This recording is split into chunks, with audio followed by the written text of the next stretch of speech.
இந்த வீடியோவில் நாம் வர இருக்கிறது சென்னை வடபழனியில் அமைந்துள்ள பழமையான மிகவும் சக்தி மிகுந்த ஸ்ரீ வேங்கீஸ்வரர் திருக்கோவில். பலரும் வடபழனி என்றாலே முருகன் கோவிலைத்தான் நினைப்போம்.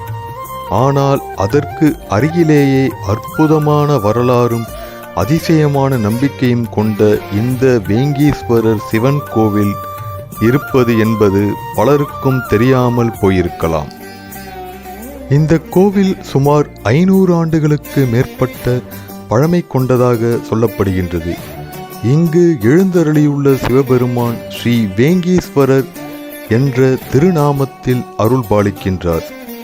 வேங்கி என்றால் வினைகளை அழிப்பவர், ஈஸ்வரர் என்றால் எல்லாவற்றுக்கும் தலைவன்.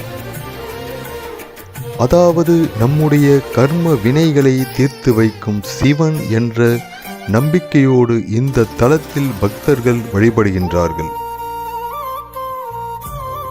முனிவர்கள் சித்தர்கள் தவம் செய்து மிகவும் சக்தி வாய்ந்த ஸ்தலம் என்பதும் இந்த கோவிலின் தனிச்சிறப்பு. கோவிலுக்குள் நுழைந்தவுடன் ஒரு தனி அமைதி நம்மை சூழ்ந்து கொள்ளும். சிறிய கோவில் என்றாலும் அதன் கருவறையில் இருக்கும் சக்தி மிக மிக அதிகம் என்று பக்தர்கள் சொல்கின்றார்கள். கருவறையில் சுயம்பலிங்கமாக வேங்கீஸ்வரர் இங்கு அருள்பாலிக்கின்றார்.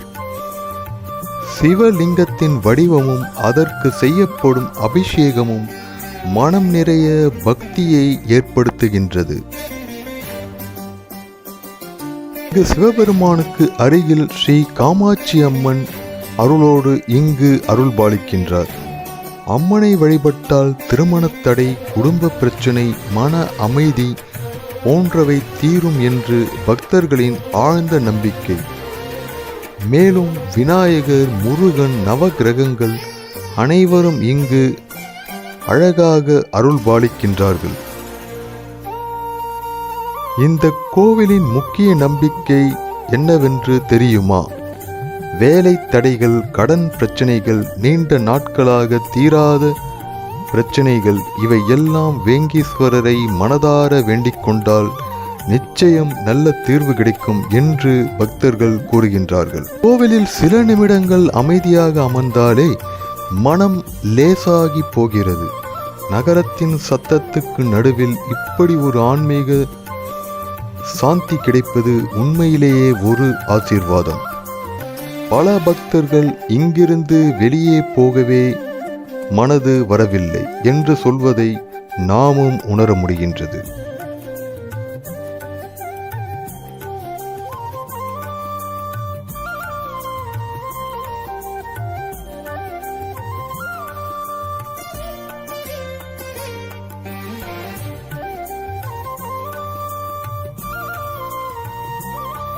நீங்கள் வடபழனி பக்கம் வந்தால் முருகன் கோவிலோடு சேர்த்து இந்த ஸ்ரீ வேங்கீஸ்வரர் கோவிலையும் அவசியம் தரிசனம் செய்யுங்கள், பயன்பெறுங்கள். ஓம் நம சிவாய. மீண்டும் ஒரு ஆன்மீக பயணத்தில் சந்திப்போம். நன்றி, வணக்கம்.